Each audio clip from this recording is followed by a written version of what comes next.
posaran quan diguem el nom, no? Perquè l'hereu de la Conca...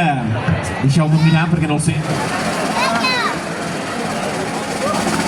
Perquè l'hereu de la Conca 2027 és...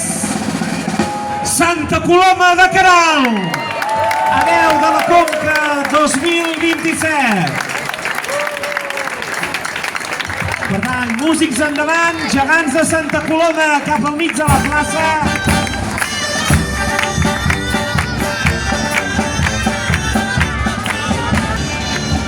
Aquest aplaudiment